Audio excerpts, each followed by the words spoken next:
We're talking about updating some furniture. It could cost a lot of money. I'm going to show you a way you can save a lot of money today and do a faux finish treatment on some furniture and make it feel like a collection. Meaning, if you have a nightstand and you have a coffee table and you have this and that, and you want to make it feel like you bought it at the same time and it was by the same designer. So that's what we're going to do. I'm going to show you how to do that. We wanted to save money on everything, so we took our dining room table. We did not like the finish on it, but we wanted to keep it. But we liked it, yeah. We liked it. Size-wise, it was good. Yeah. In fact, this is what it looked like before we started this process. There's the room that we stand in, sans all the other stuff that we've done on the walls, but the color is there. So that was the table, and we wanted to pull everything together, make it feel like a collection. In fact, the table, as we come back live now, the table is finished, and we also added the picture frames. We did the same faux finish to the picture frames to make it feel like it's all brought together. Right. So we're going to get started here. I'll take you through this. Is a very simple process that you go through. It's a weekend process, so meaning the time it's going to take to dry is really going to be the real labor. So what do you need to do all of Okay, this? I suggest starting with get some sample wood. You want to test this. You want to get your technique perfected before you move forward. Then you're going to need some primer.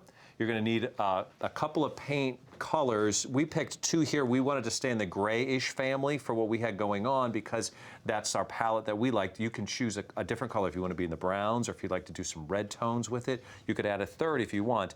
And then at the end, we have a stain that sort of gives it a sepia feel, which is really a cool trick. I'll show you how it pulls everything together. We're going to get to how you mix those in just a little bit. But first of all, we started, let's pretend this is what our table looked like, okay? So the first step in this is, paint's not really going to want to stick to this, so we're going to have to rough this up a little bit. Take them out back in the alley and give them a little roughing up. And we want to just take the surface and just give it, we don't have to do a lot of damage to it, you know, and trying to get a big pad sander out there. So is that why you sand it? So it'll take the primer? It'll hold the primer. The primer is designed to actually grip onto things better than regular paint. So once that's done, you're going to wipe it all off, and then you're going to start the staining process. Now, the primer, this serves two purposes for what we're doing here. The first is, of course, we need to get a good surface for our faux finish to bond to. So we want to put that down. You're going to see it's going to take more than one coat, which is the second reason we want to use this primer. We picked the white one because we want to have a nice base. So we're moving away from the dark colors. We want to go light with the grays we've done on this table. So we want to get a nice white base down. This looks like it's going to need two. It's going to need two. In fact, that board that's right in front of you, Christina, is what this looks like when it's all finished. So give yourself some time to dry and put this here. Yeah, so this is it when it's dry. So you're set. Now here's another little tip for you. Get your old brushes. You don't need a bunch. You don't have to go out and go, oh, I got a project, so I got to have a bunch of new brushes. In fact, the old ones work better because if you look at how these are finished, we're trying to simulate grain here. So you see how the edges here are all sort of broken up? Yeah, they're not even at all. If you don't have those, go out and get some new ones and then give them a haircut. Just come in and trim them a little bit, and you want to make it so, because you don't want it so perfect, because nature isn't perfect. No. In its perfection. Well, that's right. Nature is exactly. It's perfection. I love that. Okay, so now we have, so you're just going to go in. Now, when you do this, you dilute this paint 2 to 1, water versus the amount of paint. And then you're going to go with the grain. This is very important. Go with the grain, pull towards you or away, and just go light, all right?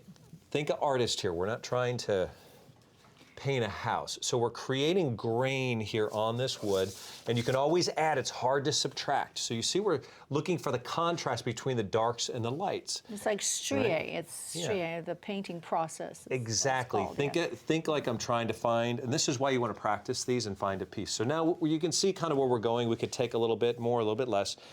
Important. Let it dry. Don't immediately jump in and start applying the next coat of paint, because what's going to happen is the two paint colors are going to create a third color, and you won't have a clear break between the two. So now with that down, so let's say this is I would have done more. So now we're at this stage and this is dry. I'm going for my second paint, actually the third step in the process, and again just adding some stripes to it with this gray. Now we're trying to create depth. We want to show separation between that under white coat, the dark gray, and the top. And you can start to see that it looks like it could be a piece of wood. Little driftwood that's in here. Again, if you get too much on and you need to step back a process, let this dry before you start adding the third. We get to the end, here it is, we've gone this far, we want to really sort of pull it all together. A stain. We want to give it the stain, we want to have a little sepia tone to it, so you can bring this on. Now this is to flavor. So if you just want to add, yeah, if you just want a little bit, but Cristina, would you take that rag and I'll show you what I mean.